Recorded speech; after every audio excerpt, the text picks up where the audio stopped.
With the WNBA season ending for many teams, there are already so many players heading overseas to play during the off-season. But with all of the drama currently surrounding the WNBA, on top of the low-paying salaries, some of these players are questioning if they'll even... One of basketball's most promising young players, Caitlin Clark, will now play in a European league.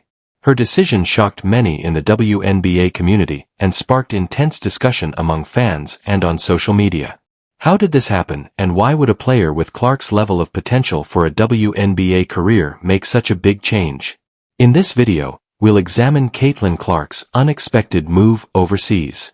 Club. During her exit interview, Storm player Gabby Williams warned the WNBA, if you want to keep international players, you need to do better. So here's what she had to say. The W thinks that they don't have to pay us more in order for us to be here. And I think I didn't express that when I first talked about prioritization. You know, our commissioner talked about us being able to, you know, make $700,000. That's not true at all. There's not one player who makes that. And we were promised, you know, team marketing agreements and league marketing agreements, but they've fallen quite short. So it's still not enough for us international players to want to stay here, and that's a choice of the players. If I make a choice to make more money and whatever, and then the teams are mad that I don't come back, but that's how it is. So yes, it just the WNBA, you know, if you want us to be here, you have to pay us more. It's business, it's how it works, and that's all that. From her incredible collegiate performances to the anticipation surrounding her professional debut, Caitlin has always been a hot topic in basketball. Now that she has decided to leave the WNBA, everyone is curious about what her future holds and how her choice will impact the basketball world as a whole. The WNBA went crazy when Caitlin Clark announced she was leaving America, and before we go any further, I have a small request. In the next few minutes, we'll go over every fascinating detail of the story, including why she chose the European League, how fans are reacting, and what this decision could mean for the WNBA and her career going forward. If you enjoy this content, please like the video and subscribe to the channel. Thank you. More than 98% of you watch the videos without subscribing, which is free of charge but really helps us. Have you hit the subscribe button? This is excellent. Thank you very much now. To see why this choice is so important, watch the video again and think about who a player is Caitlin Clark. During her undergraduate years, Clark made headlines for all the right reasons because to her incredible long shots. Fans couldn't get enough of her games, the arenas were packed, and her name became synonymous with entertaining basketball because of her vision on the court and unwavering passion, making her one of the most entertaining players to watch in NCAA basketball. However, what if she leaves? Now, it's not out of the norm for WNBA players to play during the regular season and then during their off-season play overseas. This is something that has been happening for like the entirety of the WNBA. It even went as far as to 1 year in 2015, Diana Taurasi played in Russia and did not play in the WNBA. And it was never outright stated that she didn't play in the WNBA because Russia basically put that in their contract, that if she went there, she couldn't play. But that was pretty much what everybody thought happened because Russia paid Diana Taurasi at that time $1.5 million salary to play in Russia. Now, at the time in the WNBA, the salary, like the highest salary in the league, was $107,000. So obviously that's a huge jump. Given that Nike is just disregarding their contract with Clark, can you really blame him for accepting such a deal? Caitlin Clark's charm was evident in equal measure to her abilities. She exuded a composed confidence on the court that was hard to match. Joy was evident even on television, and she soon rose to prominence as the next big thing in women's basketball. By the end of her college career, nobody thought Caitlin Clark was headed for greatness, and the WNBA was the place for her to advance her skills. Therefore, when it was revealed that Clark would not be joining the WNBA immediately and would instead play overseas, the entire basketball community was shocked. Fans had been expecting to watch her break records and excite crowds with this unexpected decision, and many started to wonder why. And I feel like with the growing popularity of the WNBA and with players able to, make money off brand deals and this and that and their celebrity rising, there could be a world where more of these private owned EuroLeague teams, I could see some of these teams going after some of our star players in the WNBA. The league fans were thrilled to see Caitlin Clark compete against the best players, including A'Ia Wilson and Breanna Stewart, and they anticipated that her unique style of play would change the game. Clark has a sizable fan base that has followed her from college to the pros, which could be very advantageous for the league.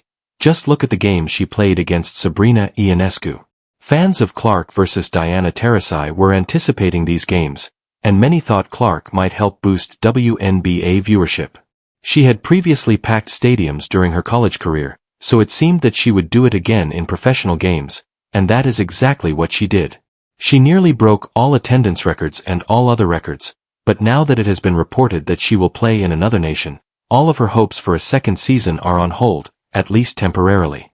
The WNBA, which already struggles to draw attention, may have to continue without one of the most captivating players in years, which raises a significant question.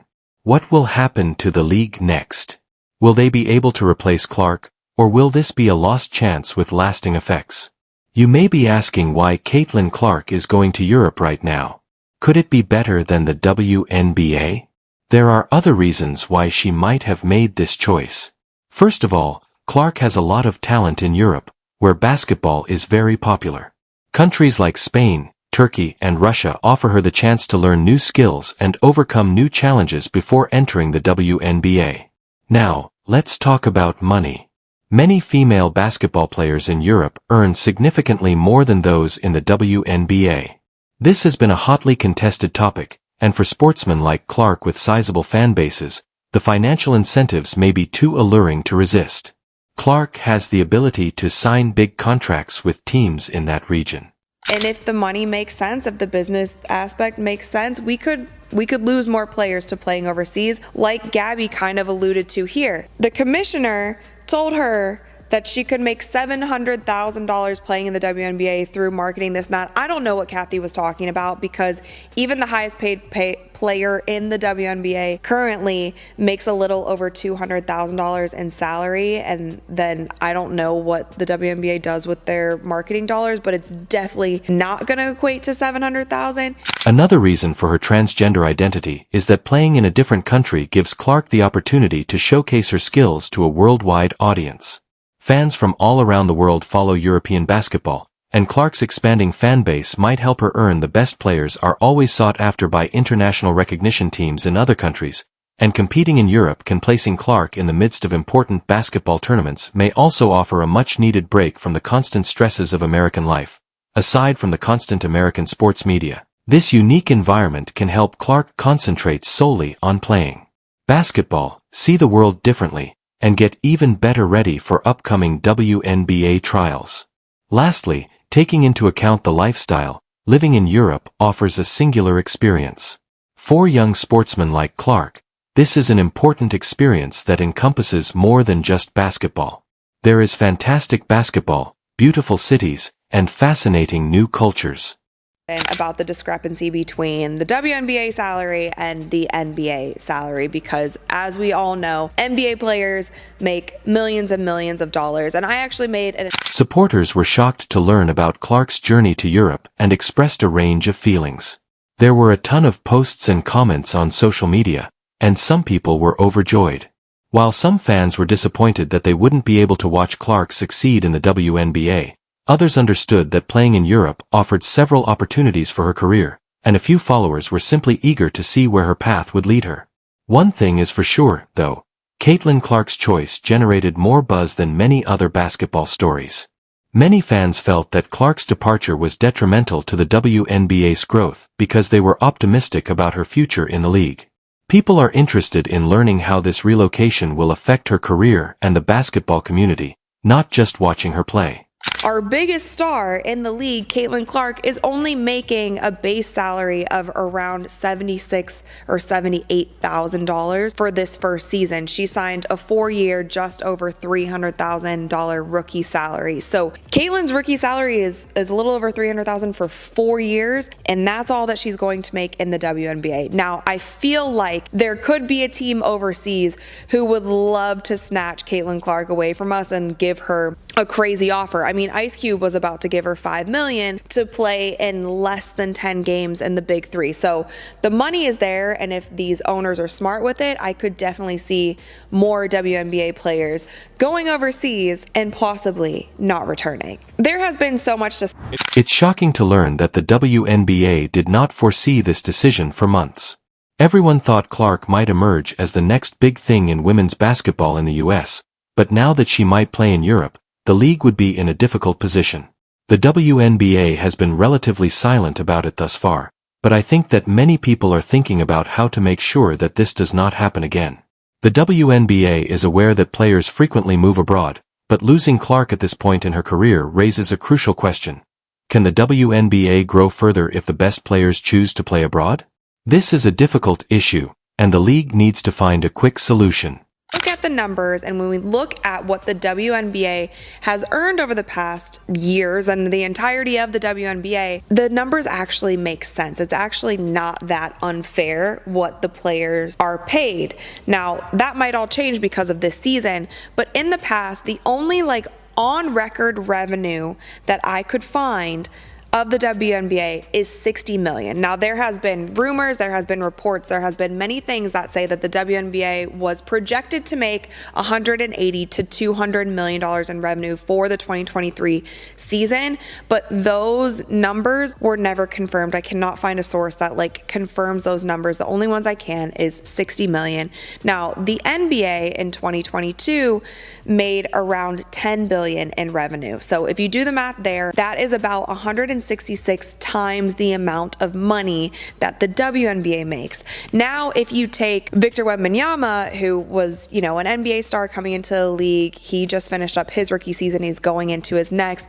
If you look at his rookie salary, which was around $55 million for 4 years, and then you look at Caitlin Clark's $300 and I think it was $38,000 salary that she signed for 4 years, that is about the same amount more. It's around 162 times more. Beyond the WNBA, Caitlin Clark's decision to play for a European team will have a significant impact because more people will be interested in women's basketball globally, and if she keeps up her good play, European leagues may attract a lot more attention. This also shows how more American players are looking for opportunities outside of the US. For many years, elite female athletes have gone overseas to gain new experiences and make more money. What comes next for Caitlin Clark in Europe first? We can expect her to continue thriving on the court and scoring a lot of points. Clark's decision is part of a trend, but because she is such a well-known figure, it will draw even more attention to basketball worldwide in a way that might benefit women's basketball everywhere. More focus on foreign teams means more opportunities for players worldwide and has the potential to help the game expand in unexpected ways. Although the European league she is joining is fiercely competitive, I believe Clark will be a prominent player there. As she adjusts to European basketball, which emphasizes talent and teamwork regardless of. People in Europe will enjoy watching her play because of her obvious brilliance, whether she's making amazing passes or shooting from long range. For those of us watching from other parts of the world, it will be interesting to see what happens. Will she become Europe's best player, or is this just a prelude to her return to the WNBA? Only time will tell. Caitlin Clark's decision to play in a European league is a huge surprise to basketball fans, and this action raises questions about the future of women's basketball not only in the US but also globally. At this point, the WNBA must part with one of its greatest talents, while Europe is thrilled to have her. The journey of Caitlin doesn't stop here. Caitlin Clark is a player who enthralls everyone wherever she plays, whether in the WNBA or Europe. Her journey is just getting started, and fans will love watching her push boundaries and show what women's basketball is capable of. What do you think? Would Caitlin Clark be better off staying in the WNBA or moving to Europe? Please share your thoughts in the comments section, We'd love to hear them.